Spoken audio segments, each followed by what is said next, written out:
అందరికీ వందనాలండి. ఎలా ఉన్నారు? బాగున్నారా? ఈ దినాన్ని దేవుని యొక్క వాక్య ప్రకారం మనం చూసుకున్నట్లయితే మత్తయి సువార్తలో చెప్పబడిన ప్రకారము హృదయ శుద్ధి గలవారు ధన్యులు, వారు దేవుణ్ణి చూస్తారని చెప్పేసి దేవుడు తన పరిశుద్ధ లేఖనం ద్వారా చదివిస్తూ ఉన్నాడండి.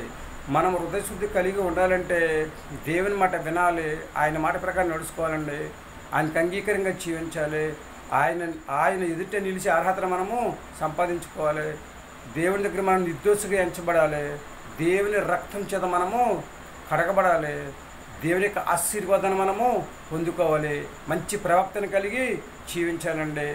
దేవుడిచ్చిన మహా ఉత్సవం బట్టి దేవుడు మన హృదయంలో నివాసం చేయాలని ఆలోచన కలిగి ఉన్నాడు కనుక దేవుడు మన హృదయంలో నివాసం చేయాలంటే 100% కూడా మనం హృదయ శుద్ధి కలిగి ఉండాలన్నమాట అండి. అలా ఎవరైతే హృదయ శుద్ధి కలిగి ఉంటారో వాళ్ళ హృదయంలో దేవుడు నివాసం చేసేటప్పుడు వాళ్ళకి మంచి ఆరోగ్యం ఇస్తూ ఉంటాడు, దేవుడు మంచి ఆనందంగా ఉంటారు, సంతోషంగా ఉంటారు, ఉల్లాసంగా ఉంటారు, ఉత్సాహంగా ఉంటారు, భూమి మీద హాయిగా జీవించే యోగ్యతను మనము సంపాదించుకునే స్థితిని కలిగి ఉంటామన్నమాట అండి. కాబట్టి అందరము కూడా హృదయ శుద్ధి కలిగి జీవిస్తే అంతకుమించిన మహాభాగ్యం మరొకటి ఉండదన్నమాట అండి. దేవుడు చెప్తున్నాడండి, ఏది మంచిదో ఏది చెడ్డదో ఒకసారి యోచించి చూసుకోమని చెప్తున్నాడు అనమాట అండి. దేవుడు మన హృదయంలో జీవించడం, నివాసం చేయడం మంచిదా, లేకపోతే మన హృదయంలో నివాసం చేయకుండా మన ఇష్టానుసారంగా జీవించడం మంచిదా, ఒకసారి ఆలోచన చేసుకోవాలన్నమాట అండి. ఎప్పుడైతే యేసుక్రీస్తు వారిని మన హృదయంలోకి ఆహ్వానిస్తూ ఉంటామో, ఎప్పుడైతే యేసుక్రీస్తు వారిని మన హృదయంలో నివాసం చేస్తూ ఉంటారో అప్పుడు మన జీవితాల్లో దేవుడు ఆశ్చర్యకార్యాలు చేస్తూ ఉంటాడు అనమాట అండి. ఎప్పుడు ఎక్కడ ఎలా నడుచుకోవాలి, ఎప్పుడు ఎక్కడ ఎలా జీవించాలి, ఎప్పుడు ఎక్కడ ఎలా మాట్లాడాలి, ఎప్పుడు ఎక్కడ ఏ విధంగా ఉండాలి అని చెప్పేసి దేవుడు మంచి ఆలోచన చేత దేవుడు మనల్ని నడిపిస్తూ ఉంటాడు అనమాట అండి. దేవుని యొక్క వాక్యము మన హృదయంలో నింపుకున్నట్లయితే చక్కగా వాక్యమే మనల్ని నడిపిస్తూ ఉంటుంది అనమాట అండి. కాబట్టి మన జీవితాన్ని దేవుని యొక్క వాక్యము సరిచేస్తూ ఉంటుంది అనమాట అండి. ఎప్పుడైతే హృదయ శుద్ధి కలిగి ఉంటామో చక్కగా దేవుడు మన హృదయంలో ఎప్పుడైతే నివాసం చేస్తూ ఉంటాడో మన జీవితంలో ఒక ఉన్నతమైన స్థితిలో ఉంచుతాడు దేవుడు.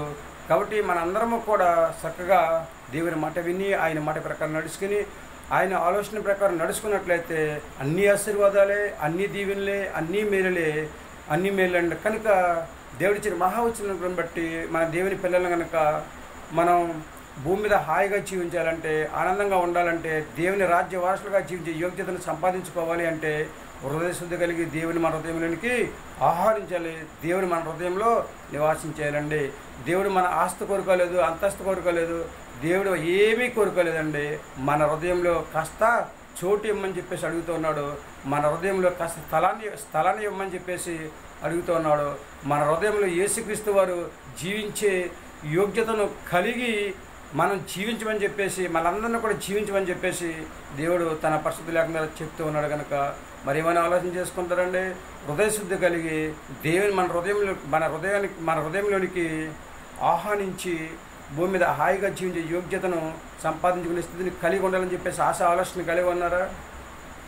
అయితే మన హృదయ శుద్ధి కలిగి అందరూ కూడా హృదయ శుద్ధి కలిగి ఉండే యోగ్యత సంపాదించుకోవాలని చెప్పేసి మనం ప్రార్థన చేసుకుని అందరి కోసం ప్రార్థన చేద్దామా? మహాపరిషని పరలోక తండ్రి, నీ ఘనమైన పదం లెక్కలని స్తుతి స్తోత్ర ప్రభు. హృదయ శుద్ధి గల వారు ధన్యులు, వారు దేవుని చూస్తారని చదివచ్చే ప్రభు నీకు వందనాలు. మా హృదయాన్ని మేము నీ రక్తం చేత ప్రభు మా హృదయాన్ని కడిక్కిని తండ్రిస్తుంది బాబా, నీ శరీరం చేత తండ్రిస్తుంది బాబా, మా శరీరాన్ని తను శుద్ధి చేసుకుని తండ్రిస్తుంది ప్రభు. తండ్రి నిన్ను తండ్రి మా హృదయంలో ఆహ్వానించి దాన్ని ప్రభా తండ్రిస్తాను ప్రభా, మా హృదయంలో నీకు స్థానాన్ని ఇచ్చి తండ్రిస్తుంది ప్రభా, చక్కగా భూమి మీద జీవించే యోగ్యతను ప్రభు మాకు దయచేయని ప్రార్థిస్తున్నాం ప్రభు నీకు వందనాలు. విశ్వాసంతో ఓర్పు కలిగి పట్టుదల కలిగి ప్రార్థన చేసుకున్నారు, ఒక స్టెప్ ముందుకు కొనసాగే యోగ్యతను దయచేయండి. బిడ్డలందరికీ మంచి మనసును దయచేయండి నీకు వందనాలు. వివాహం కోసం ఎదురు చూస్తున్న వారిని తండ్రిస్తాను ప్రభావ, అలాగే తండ్రిస్తున్న గర్భిణీ స్త్రీలను తండ్రి, సంతానం లేని వారిని తండ్రిస్తున్న ప్రభావ, ఉద్యోగాలు వ్యాపారాలు చేస్తున్న వారిని తండ్రి, చేతులు చేసుకుంటున్నారు తండ్రి ప్రభావ, చదువుకునే పిల్లలను తండ్రిస్తున్న ప్రభావ, చిన్నలను పెద్దలను యవనస్తులను తండ్రిస్తోతున్న ప్రభావ, వృద్ధులను తండ్రిస్తోతున్న ప్రభావ, అలాగే తండ్రిస్తున్న అనారోగ్యంతో బాధపడుచున్న వారు తండ్రిస్తోతున్న ప్రభావ, ఇంకా తండ్రి సర్వశక్తిలో తండ్రిస్తున్న ఇంకా అనేక మంది బిడ్డలు ఉన్నారు తండ్రి, వారందరినీ జ్ఞాపకం చేసుకొని తండ్రి, వారందరూ తన హృదయ శుద్ధి కలిగి తండ్రి ప్రభు నిన్ను చూసే యోగ్యతను దయచేయండి తండ్రిస్తున్న ప్రభావ. ప్రతి ఒక్కరు ప్రభావ విశ్వాసంతో ప్రార్థన చేసుకుని తండ్రి మా హృదయాలకు తండ్రిస్తున్న నిన్ను ఆహ్వానిస్తుంది ప్రభావ, భూమి మీద హాయిగా జీవించే యోగ్యతను ప్రభావ దయచేయమని ప్రార్థిస్తున్నాం ప్రభావ నీకు వందనాలు. మరొకసారి మమ్మల్ని అందరినీ కూడా దీవించి ఆశీర్వదించి మంచి ఆరోగ్యం దయచేయమని మా ప్రార్థన ఆలకించండి. మా ప్రార్థన ఉత్పత్తులను దయచేయండి. మా కరోతరని యేసుక్రీస్తు శ్రేష్టమైన వేడుకొంచున్నాము తండ్రి. ఆమేన్. అందరికీ వందనాలండి. తిరిగి దేవుని ఆశీర్వాదం మీకు తోడును గాక. దేవుడు మిమ్మల్ని దీవించి ఆశీర్వదించిన గాక. ఆమేన్. ఏమంటారండి? మనందరం కూడా హృదయశుద్ధి కలిగి దేవుని మాట విని, దేవుని మాట ప్రకారం నడుచుకుని, దేవుని యొక్క వాక్యం మన హృదయం అనే పరక మీద రాసుకుని, లేదా మన హృదయంలో నింపుకుని, లేదా మన హృదయంలో దాచుకుని చక్కగా దేవుని యొక్క వాక్య ప్రకారం నడుస్తూ మన హృదయంలోనికి దేవుని ఆహ్వానించి, మన హృదయంలోనికి దేవుణ్ణి ఆహ్వానించి చక్కగా భూమి మీద హాయిగా జీవించే యోగ్యతను సంపాదించుకునే స్థితిని కలిగి ఉందామండి. ఏమంటారు? మీ ఆలోచన మీది. అందరూ బాగోవాలి, అందరూ హ్యాపీగా ఉండాలి, అందరూ సంతోషంగా ఉండాలి, అందులో నేను ఉండాలి, మీరు ఉండాలి, మనందరము ఉండాలండి.